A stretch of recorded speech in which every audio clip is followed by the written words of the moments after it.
First of all, what a wonderful event. And honestly, it's a very special mix of people. Take advantage of this. First of all, if you know of any of the sponsors or partners or CAIT, please go talk to them. Be searchful, pull information, be interested, because we're on the right track. This is a much welcomed initiative, so we're very grateful for being invited and for the hosts for all the managing that's going on. And thank you for the time to speak. So just a quick point, do you know that 1 out of 5 job opportunities are related to IT and ICT, and that number is only expected to increase. So what does that mean for us? Well, first, before we get going, I want to say a bit about myself, who I am, and who the company is. I'm the managing partner of Diyar. I officially joined in year 2015. It's not too long ago, but my experience with Diyar began a lot earlier than then.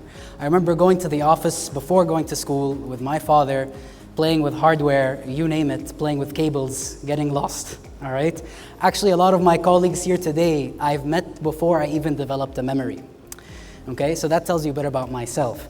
And I was lucky enough to at least see a portion of this small local Kuwaiti company with just a bunch of guys become a strong local Kuwaiti company, and then become a strong regional company. And then I saw it enter into almost practically every sector, and not only to enter, but to excel and win awards and be recognized internationally, putting Kuwait's name on the map. This was honestly a blessing for me to actually have witnessed. So, as you notice, the title is Transforming Perspectives. Why? Okay, if you take a moment, I know a lot of you are already using your phones, take a moment, open Google Image, and Google Image search Digital Transformation Pillar. 3 words, Digital Transformation Pillars. And let me know what you find. And I see some of you are looking, most of you are not moving. So I'm gonna explain. When you pull this up, you are gonna see 7 pillars, 6 pillars, 5 pillars, 4 pillars, 3 pillars, and every cocktail possibility. What is this showing you about this topic or this terminology alone?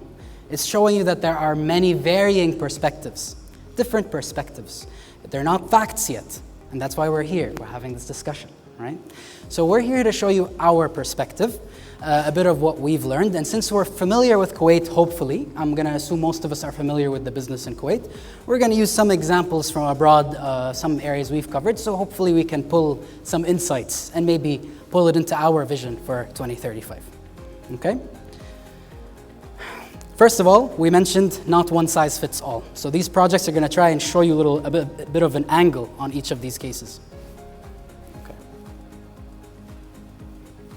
So, Qatar started something called Tasmu Smart Qatar. This is about their vision for the future. Now, if you notice, it's an initiative aligned to the Ministry of Communications and Information Technology. As you noticed in the panel, they were discussing the importance of centralizing the initiative. Very good point. It's across 5 priority sectors, and if you read the bottom sentence, it also provides a starting point for startups, SMEs, and MNCs seeking to provide new innovative solutions that are relevant to Qatar. Meaning, if someone has an idea, whether they're a startup or an enterprise or an international company, they have a place to go to pitch this idea, and at least it's on the roadmap or on the scene for Qatar to decide. Now, as Diyar, we're working for the transport sector under this initiative. It's also part of their vision for digital transformation, and we're actually helping install electric vehicle stations all over Qatar. Now, as we know, the world is moving towards sustainable, renewable energy and of the like, and we're helping in that area. The link is over there, by the way, if you guys want to check this out. The next case in Qatar is actually their Qatar digital ID card, where in Kuwait, actually, كنا سباقين. We did this well in advance. Why? The question here is why? You'll notice that we did our Hawiyati as Kuwait in a time of extreme need. It was during COVID, travel was limited, there was a lockdown. So in a matter of weeks to months, the team got together, and out of a need and vision, they were able to produce this. Qatar did it another way. So you can see that they took another approach, and both are worth mentioning for the sake of insight. Okay, so let's go through an example from Al Emirat, UAE. This is ADNOC. Okay, this is a smart fueling station. Now, this will represent another aspect of digital transformation. So just a bit about the technology. What we did here was introduce multiple ways of payment. The first way you can pay is by introducing an RFID chip in the car and in the nozzle, and they recognize each other. So it's cashless, payless, humanless. You just plug and play and go, right? So now think of the value. What does that deliver? Other than saving time, you have visibility, right? It's integrated with core systems. It's revitalizing. But what was the biggest challenge here? Going from heavily manned, unskilled labor force to self-fueling, where the Emirati himself must get out of the car and fuel. And believe it or not, digital transformation almost always requires a cultural shift. Okay, I believe this should be on our mindset as well. Okay. It actually won an award in 2016 for smart cards and payments because, as you know, our smart card IDs in Kuwait, Emirat, as well, Kuwait has done this well in advance. It's capable of being linked or integrated with your bank card, so you can actually pay with your Bataqa al-Madaniyya. Okay, this was in 2016. Okay, so an example from Oman. And as you notice, each one is giving you a niche case with specific issues and specific insights, hopefully. So, Oman. Sultan Qaboos, Allah yarhamah, had passed away from cancer. And this was taken very harshly by the mujtama', as I'm sure you are all familiar. So the government and the supporting peoples wanted to open a center for cancer research, as well as cancer treatment. And they really wanted it to be cutting edge. They wanted it to be something new, because they're putting his name on it in the end of the day.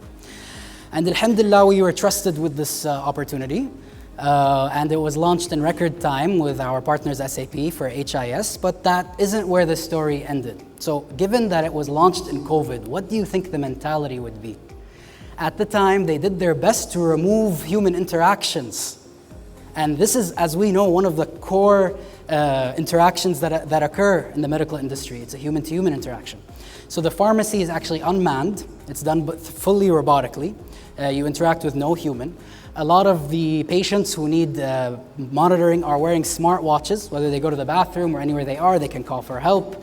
Their vitals are being collected, information's being collected, and it all pours back into a central system that allows them to make use, right?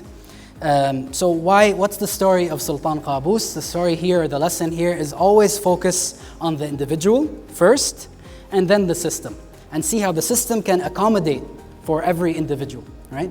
Now keep in mind, as needs change, your vision will change. So always keep room in your vision for such change. I wanted to add a note. Dr. Ammar mentioned, you have to do it. You have to do it. You have to digitally transform, or you're out. And what I think he means is the world is moving in that direction. How do we know? Because we've participated in many digital transformation projects in Kuwait, in the region, and internationally as well. And we're noticing we're here, and in many ways, Kuwait has done things before its regional counterparts. And we want to make sure that we maintain this track record and even improve it further, okay? So first of all, I'm sure you're familiar with our clients, but here are a few. I wish we could thank everyone. A lot of them are here today and we recognize each other. So I want to just a quick thank you for all the innovators in Kuwait who are taking part locally in improving their country, in improving their company, and improving the quality of life for every Kuwaiti. So I'm going to ask you to visit our booth if you want to hear more about machine learning or other topics. We happen to be specialized in many industries and in many sectors. We've grown into niche markets and have specialized as well. So if you need anything, we actually have a couple of experts here as well. Any questions? Thank you very much.